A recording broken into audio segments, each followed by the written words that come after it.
Iran, சீனா, Russia புதிய முத்தரப்பு உடன்பாடு. வியாழக்கிழமை மதியம் உலக அரசியலில் முக்கிய திருப்புமுனையாக ஈரான், சீனா மற்றும் ரஷ்யா ஆகிய 3 நாடுகள் ஒரு விரிவான முத்தரப்பு உடன்பாட்டில் அதிகாரப்பூர்வமாக கையெழுத்திட்டுள்ளன. இந்த உடன்பாட்டை 21ஆம் நூற்றாண்டின் மிக முக்கியமான புவிசார் அரசியல் மாற்றங்களில் ஒன்றாக 3 நாடுகளின் அரச ஊடகங்கள் வர்ணிக்கின்றன. தெஹ்ரான், பெய்ஜிங் மற்றும் மாஸ்கோ ஆகிய நகரங்களில் ஒரே நேரத்தில் நடைபெற்ற அறிவிப்புகள் மூலம் இந்த ஒப்பந்தம் உறுதிப்படுத்தப்பட்டுள்ளது. இந்த முத்தரப்பு உடன்பாடு பல ஆண்டுகளாக வளர்ந்து வந்த இருதரப்பு ஒத்துழைப்புகளின் தொடர்ச்சியாக உருவாகியுள்ளது. ஏற்கனவே ஈரான், ரஷ்யா இடையே 20 ஆண்டு விரிவான கூட்டுறவு ஒப்பந்தமும், ஈரான், சீனா இடையே 2021 கையெழுத்தான 25 ஆண்டு ஒத்துழைப்பு ஒப்பந்தமும் நடைமுறையில் உள்ளன. இந்த புதிய உடன்பாடு 3 நாடுகளையும் ஒரே ஒருங்கிணைந்த கட்டமைப்பில் முதன்முறையாக இணைக்கிறது. அணு இறையாண்மை, பொருளாதார ஒத்துழைப்பு, இராணுவ ஒருங்கிணைப்பு மற்றும் ராஜதந்திர உத்திகள் இந்த உடன்பாட்டின் முக்கிய அம்சங்களாக உள்ளன. தெஹ்ரானில் உள்ள அதிகாரிகள் இந்த உடன்பாட்டை பரஸ்பர மரியாதை, இறையாண்மை, சுதந்திரம் மற்றும் ஒருதலைபட்ச அழுத்தங்களை நிராகரிக்கும் சர்வதேச ஒழுங்கு என்று வர்ணித்துள்ளனர். பெய்ஜிங் மற்றும் மாஸ்கோவும் இதே போன்று ஒற்றுமையான அறிக்கைகளை வெளியிட்டுள்ளன. இந்த ஒப்பந்தம் நேட்டோ அமைப்பை போல பிணைப்பு பாதுகாப்பு உடன்பாடு அல்ல. ஒரு நாடு தாக்கப்பட்டால் மற்ற நாடுகள் கட்டாயமாக இராணுவ உதவி செய்ய வேண்டும் என்ற விதி இதில் இல்லை. ஆனால் மேற்கத்திய இராணுவ ஆதிக்கத்திற்கும் பொருளாதார தடைகளுக்கும் எதிரான ஒருங்கிணைந்த எதிர்ப்பே இந்த கூட்டணியின் அடிப்படையாக உள்ளது. ஈரானின் அணு திட்டம் தொடர்பாக மேற்கத்திய நாடுகள் மீண்டும் தடைகள் விதிப்பதை 3 நாடுகளும் ஒருங்கிணைந்து எதிர்க்கும் நிலைப்பாட்டை எடுத்துள்ளன. ஐரோப்பிய நாடுகளின் ஸ்னாப்பேக் தடைகள் முயற்சிகளை ஈரான், சீனா மற்றும் ரஷ்யா ஏற்கனவே நிராகரித்துள்ளன. இந்த உடன்பாடு கையெழுத்தாகும் நேரத்தில் அமெரிக்கா, ஈரான் இடையேயான பதற்றம் உச்சத்தில் உள்ளது. அமெரிக்க அதிபர் டொனால்டு டிரம்ப் ஈரானின் அணு நடவடிக்கைகள் குறித்து ராணுவ நடவடிக்கை எடுக்கலாம் என்று மீண்டும் எச்சரித்துள்ளார். மத்திய கிழக்கில் அமெரிக்க கேரியர் ஸ்ட்ரைக் குழு நிலைப்படுத்தப்பட்டுள்ள நிலையில் இந்த புதிய உடன்பாடு ஈரானுக்கு ஒரு மூலோபாய தடுப்பாக செயல்படுகிறது. மத்திய கிழக்கில் அதிகார சமநிலை மாற்றமடைந்து வருகிறது. நீண்ட காலமாக தனிமைப்படுத்தப்பட்டிருந்த ஈரான் இப்போது ஐநா பாதுகாப்பு கவுன்சிலின் 2 நிரந்தர உறுப்பினர்களின் ஆதரவை கொண்டுள்ளது. இதன் மூலம் ஈராக், சிரியா மற்றும் பெர்சியன் வளைகுடா பகுதிகளில் ஈரானின் பிராந்திய செல்வாக்கு மேலும் வலுப்பெறும். பொருளாதார ரீதியாக இந்த உடன்பாடு மேற்கத்திய அல்லாத 3 பெரிய பொருளாதாரங்களை ஆழமாக ஒருங்கிணைக்கிறது. ஸ்விஃப்ட் போன்ற மேற்கத்திய நிதி அமைப்புகளை தவிர்த்து மாற்று நிதி வழிமுறைகள் மேலும் விரைவுபடுத்தப்படும். எரிசக்தி வளங்களில் வளமான ஈரான், சீனாவின் பெல்ட் அண்ட் ரோடு திட்டத்திலும் ரஷ்யாவின் புதிய வர்த்தக பாதைகளிலும் முக்கிய பங்காற்ற உள்ளது. ராணுவ ரீதியாகவும் 3 நாடுகளுக்கிடையே கூட்டு கடற்படை பயிற்சிகள் தொடர்ந்து நடைபெற்று வருகின்றன. பிணைப்பு பாதுகாப்பு ஒப்பந்தம் இல்லாவிட்டாலும் உளவுத்துறை பகிர்வு மற்றும் பாதுகாப்பு ஒருங்கிணைப்பு மேலும் ஆழமடைய வாய்ப்புள்ளது. நீண்ட காலத்தில் இந்த முத்தரப்பு உடன்பாடு உலக அரசியலில் பல்முனை அதிகார அமைப்பை வேகப்படுத்தும். மேற்கத்திய ஆதிக்கத்தை சவால் செய்யும் ஒரு மாற்று அதிகார அச்சாக இது உருவெடுக்கிறது. இந்த உடன்பாடு முழுமையான இராணுவ கூட்டணியாக மாறுமா அல்லது ராஜதந்திர கட்டமைப்பாகவே தொடருமா என்பது இன்னும் தெளிவில்லை. ஆனால் ஒன்று மட்டும் உறுதி: உலக அதிகார மையம் மாற்றமடைந்து வருகிறது.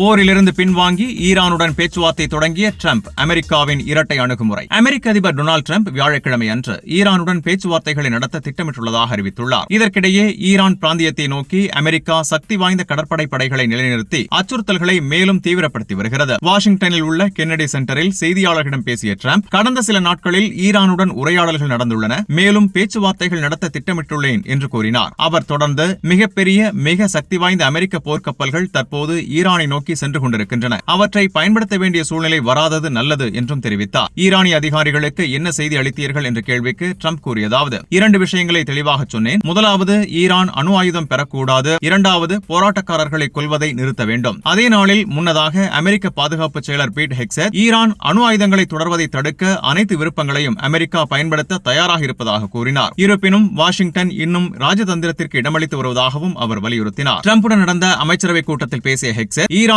அணு ஆயுதம் இருக்கக்கூடாது என்பதில் டிரம்ப் தெளிவாக இருப்பதாகவும், அதற்காக B-2 குண்டுவீச்சு விமானங்களை உலகின் பாதி தூரம் அனுப்பினோம் என்று தெரிவித்தார். அவர் மேலும், அமெரிக்க அதிபர் அளிக்கும் எந்த உத்தரவையும் நிறைவேற்ற பென்டகன் முழுமையாக தயாராக உள்ளது. ராஜதந்திரம் தோல்வியடைந்தால் ராணுவ நடவடிக்கையும் மேசையில் உள்ளது என்று எச்சரிக்கை விடுத்தார். இந்த நிலையில் இந்த மாத தொடக்கத்தில் ஈரானுக்கு எதிராக ராணுவ நடவடிக்கை எடுக்கலாம் என்ற அமெரிக்க அச்சுறுத்தலால் மத்திய கிழக்கில் பதற்றம் அதிகரித்துள்ளது. AFP செய்தி நிறுவனத்தின் தகவலின்படி சவுதி அரேபியா, கத்தார் மற்றும் ஓமன் ஆகிய நாடுகள் ஜனவரி 15 அன்று ஒருங்கிணைந்த ராஜதந்திர முயற்சியை மேற்கொண்டு அமெரிக்க அதிபரை ராணுவ தாக்குதல்களை அங்கீகரிக்காமல் தடுக்க முயன்றன. வளைகுடா பகுதியில் அமெரிக்க ராணுவ தளங்கள் மற்றும் முக்கிய சொத்துக்கள் அதிக அளவில் இருப்பதால் அத்தகைய தாக்குதல் கட்டுப்படுத்த முடியாத பிராந்திய விளைவுகளை ஏற்படுத்தும் என்று அவை எச்சரித்தன. அதே நாளில் தெஹ்ரானில் உள்ள ராஜதந்திர வட்டாரங்கள் அல் மயாதீன் ஊடகத்திற்கு தெரிவித்ததாவது: பாதுகாப்பு மற்றும் ராணுவ அபாயங்களை மறுமதிப்பீடு செய்த பின்னர் பெரிய அளவிலான தாக்குதலின் விளைவுகளை கணக்கிட்டு வாஷிங்டன் ராணுவ நடவடிக்கை திட்டங்களை கைவிட்டதாக ஈரானுக்கு தகவல் அளிக்கப்பட்டுள்ளது என்று ஈரான் தரப்பில் தெரிவிக்கப்பட்டுள்ளது. இருப்பினும் ஈரானிய அதிகாரிகள் முழு எச்சரிக்கையுடன் இருப்பதாகவும் ராஜதந்திர வழிகளை திறந்தே வைத்திருப்பதாகவும் தெரிவித்துள்ளனர். ஜனவரி 18 அன்று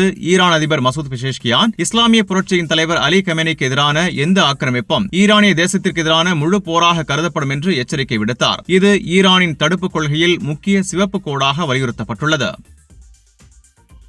ஏவுகணை தாக்குதல் எல்லைக்குள் மேற்கு ஆசியாவில் உள்ள அமெரிக்க தளங்கள், ஈரான் கடும் எச்சரிக்கை. மேற்கு ஆசியாவில் உள்ள அமெரிக்க ராணுவ தளங்களும் விமானம் ஏந்தும் கப்பல்களும் ஈரானின் ஏவுகணை தாக்குதல் எல்லைக்குள் உள்ளன என்று ஈரான் ராணுவம் எச்சரிக்கை விடுத்துள்ளது. எதிரியின் எந்தவொரு விரோத நடவடிக்கையோ அல்லது தவறான கணக்கீடோ உடனடி மற்றும் நிகழ்நேர பதிலடியை சந்திக்கும் என்று ஈரான் ராணுவ செய்தி தொடர்பாளர் பிரிகேடியர் ஜெனரல் முகமது அக்ரமினியா தெரிவித்தார். வியாழக்கிழமை இரவு தொலைக்காட்சி நிகழ்ச்சியில் பேசிய அவர், பிராந்தியத்தில் உள்ள அமெரிக்க ராணுவ தளங்களும் விமானம் ஏந்தும் கப்பல்களும் ஈரானின் ஏவுகணைகளின் நேரடி குறிவைப்பில் உள்ளன என்று வலியுறுத்தினார். மேற்கு ஆசியாவில் அமெரிக்காவின் நீண்டகால கொள்கைகள் 1970களிலிருந்து கம்யூனிசத்தை கட்டுப்படுத்துதல், மேற்கத்திய நாடுகளுக்கு எண்ணெய் ஓட்டத்தை பாதுகாத்தல் மற்றும் இஸ்ரேலை பாதுகாத்தல் என்ற நோக்கத்திலேயே இருப்பதாக அவர் குற்றம் சாட்டினார். செப்டம்பர் 11 தாக்குதல்களுக்கு பிறகு அமெரிக்க அணுகுமுறைகள் மாறியதாகவும் 2026 தேசிய பாதுகாப்பு உத்தியும் இஸ்ரேல் பாதுகாப்பை முன்னுரிமையாக கொண்டதாகவும் அக்ரமினியா கூறினார். இஸ்லாமிய புரட்சிக்கு பிறகு அமெரிக்கா தடைகள், அதிகபட்ச அழுத்தம் மற்றும் கலப்பு போர் வழியாக ஈரானை எதிர்த்து வருவதாகவும் அவர் தெரிவித்தார். 12 நாள் போரை குறிப்பிட்ட அவர், அமெரிக்க ஆதரவுடன் ஈரானை அச்சுறுத்த முயன்ற முயற்சிகள் தோல்வியடைந்ததாகவும் அதற்கு பதிலாக தேசிய ஒற்றுமை வலுப்பெற்றதாகவும் கூறினார். சேதமடைந்த வான்வெளி பாதுகாப்பு அமைப்புகள் மீட்டமைக்கப்பட்டுள்ளதாகவும் புதிய தொழில்நுட்பங்கள் மற்றும் செயல்பாட்டு திட்டங்கள் தயாராக உள்ளதாகவும் அவர் தெரிவித்தார். சிறிய தாக்குதல் கூட உடனடி மற்றும் வலிமிகுந்த பதிலடியை சந்திக்கும் என்று எச்சரித்தார். இதற்கிடையே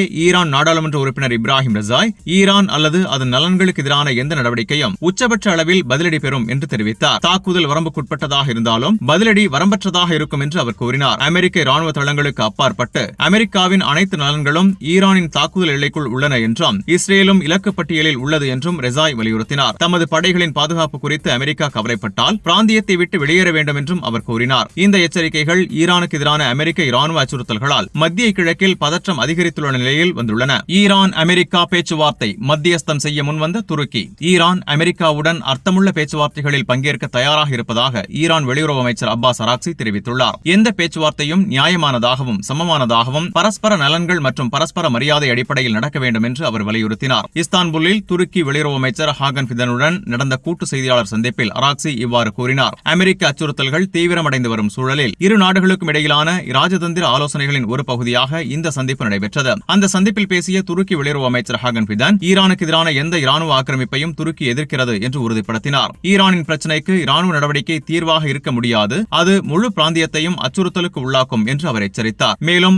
இஸ்ரேல் அமெரிக்கா ஈரானை தாக்க சம்மதிக்க முயன்று வருகிறது, பிராந்தியத்தில் இஸ்ரேலின் போர்வெறி கொள்கை நிறுத்தப்பட வேண்டும் என்றும் ஃபிடன் கூறினார். காசா விவகாரம் தொடர்பாக போர் நிறுத்தத்தை பேண துருக்கி தொடர்ந்து முயற்சி மேற்கொண்டு வருவதாகவும் அவர் தெரிவித்தார். இதற்கிடையே அராக்சி ஈரானுக்கு எதிரான அமெரிக்க அச்சுறுத்தல்களில் துருக்கியின் நிலைப்பாட்டை நாங்கள் பாராட்டுகிறோம் என்று கூறினார். ஒரு பிராந்திய நாட்டின் பாதுகாப்பு முழு பிராந்தியத்தின் பாதுகாப்பே என்று வலியுறுத்திய அவர், அர்த்தமுள்ள எந்த பேச்சுவார்த்தைக்கும் ஈரான் தயாராக உள்ளது என்று மீண்டும் உறுதியளித்தார். அணு விவகாரம் குறித்து பேசிய அராக்சி, ஈரான் ஒருபோதும் அணு ஆயுதங்களை தேடவில்லை, அணு ஆயுதங்களுக்கு எங்களின் பாதுகாப்பு கணக்கீடுகளில் இடமில்லை என்று கூறினார். அதே நேரத்தில் பதற்றத்தை குறைக்கும் நீடித்த அமைதியை பேணும் எந்த ராஜதந்திர முயற்சியையும் ஈரான் வரவேற்கிறது என்றும் அவர் தெரிவித்தார். பேச்சுவார்த்தைகளின் வடிவம், இடம் மற்றும் தலைப்புகள் குறித்து தயாரிப்புகள் தேவை என்றும் இதற்காக துருக்கி தரப்புடன் ஆக்கப்பூர்வமான ஆலோசனைகள் நடைபெற்றதாகவும் அராக்சி கூறினார். அதே நாளில் துருக்கி அதிபர் ரசேப் தய்யிப் எர்தோகன் ஈரான் அதிபர் மசூத் பெஷேஷ்கியானுடன் தொலைபேசியில் உரையாடினார். ஈரான் அமெரிக்கா இடையிலான பதற்றத்தை குறைக்க துருக்கி மத்தியஸ்தராக செயல்பட தயாராக இருப்பதாக எர்தோகன் தெரிவித்ததாக துருக்கி அதிபர் அலுவலகம் தெரிவித்துள்ளது. இந்த ராஜதந்திர நடவடிக்கைகள் ஈரானுக்கு எதிரான அமெரிக்க ராணுவ அச்சுறுத்தல்களால் மத்திய கிழக்கில் பதற்றம் அதிகரித்துள்ள நிலையில் நடைபெறுகின்றன.